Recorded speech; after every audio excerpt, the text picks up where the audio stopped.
थांनाय जुन दाननि 14 अक्ट'निफ्राय बड'लेण्ड CEM काप 2025 नि जे गेलेनाय बियो जागायजेनदोंमोन। गासै बिटिआरनि 420 जे VCDC बे VCDCफ्राव बे गेलेनाया जादोंमोन। आरो बिनि उनाव बिटिआरनि जे 40टा जे समस्ति दं, बे समस्तियाव बे खेलाया जादों। बेनि उनाव डिस्ट्रिक्ट लेभेल, काउन्सिल लेभेलनि जायै जायै दायो गाबोन जोबथा बादायलायनाय जे फाइनाल मेट्स बियो जागोन। बाव गासै 3760टा टीमा बेयाव बाहागो लादोंमोन आरो बावहाय 67,000निबो बारा प्लेयार्सफ्रा बेवहाय बाहागो लादोंमोन। जे बाथ्राया गोसारै गोसारै गाहाय मन्थ्रिनि अफिससिम बियो सहैदोंमोन आरो जायनि थाखाय थांनाय मासनि जे रेडिअ'नि जे मन की बात जे प्रग्राम, बे प्रग्रामाव जोंनि हादरनि मानगोनां गाहाय मन्थ्रि बिथाङा बड'लेण्ड CEM कापनि सोमोन्दै बिथाङा गावनि बिबुंथियाव बुंदोंमोन आरो बाख्नायदों जे बिटिआर हालामाव जे बेबायदि रोखोमनि हाबाफारिखौ जे खुंगासिनो दङ काउन्सिला जोंनि लाइमोनफोरखौ आरो गेलेगिरिफोरखौ थुलुंगा होनो थाखाय जि बेबस्था लादों बिनि थाखाय बिटिआर सरकारखौ बिथाङा बाख्नायहरदों। दा गाबोन जि जानो गोनां जे फाइनाल मेट्स बियो जोबोद दुंब्रुद। बे खेलाखौ नायनो थाखाय बयबो साखाफारा जानानै दङ। क'क्राझारनि साइ स्टेडियामाव बेलासिनि 5 रिंगानिफ्राय बे हाबाफारिया जागायगोन आरो बेवहाय गाहाय आलासि हिसाबै जोंनि आसामनि मानगोनां गिबि मन्थ्रि डक्टर हिमन्त बिश्व शर्मा बिथाङा बाहागो लागोन। बिटिआरनि चिफ मानगोनां प्रमद बर', आसाम सरकारनि मन्थ्रि इउजि ब्रह्म आरो नन्दिता कार्लसा मन्थ्रि बिथांमोना बाहागो लागोन।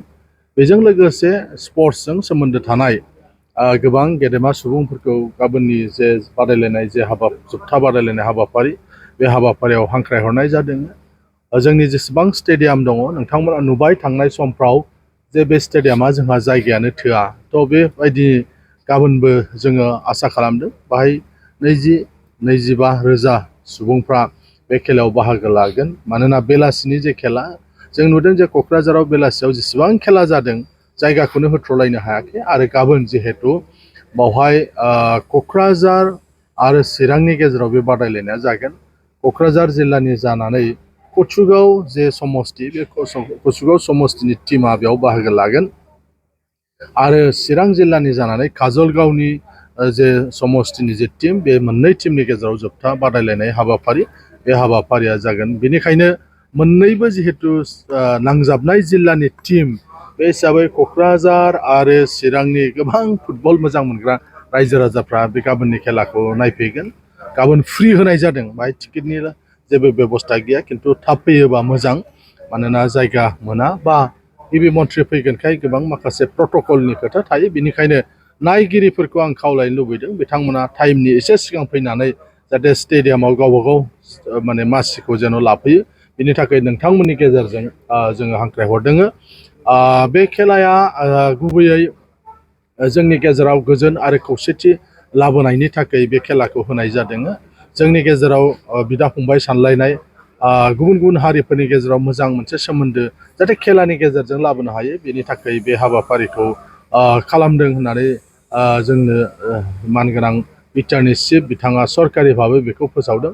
बोसोरफ्रोमबो बे जे हाबाफारि, बे हाबाफारिया जालांगोन आरो गाबोन लोगोसेयैनो फुंनि समाव 10 रिंगानिफ्राय दुरान्ड कापनि जे ट्रफि टुर दङ, बियो फैयै फैयै गाबोन क'क्राझाराव फैगोन आरो फैगौ 27 अक्ट'निफ्राय जिहेतु बे स्टेडियामावनो दुरान्ड कापनि खेलायाबो जागायसिगोन। बेनिखायनो दासान्दि क'क्राझाराव फुटबलनि मोनसे गुदुं दुंब्रुद मोनसे आबहावा, बारहावा बे बारगासिनो दङ आरो गोबां रायजो राजाफ्रा बावहाय मोनफ्रोमबो खेलायाव बाहागो लादों।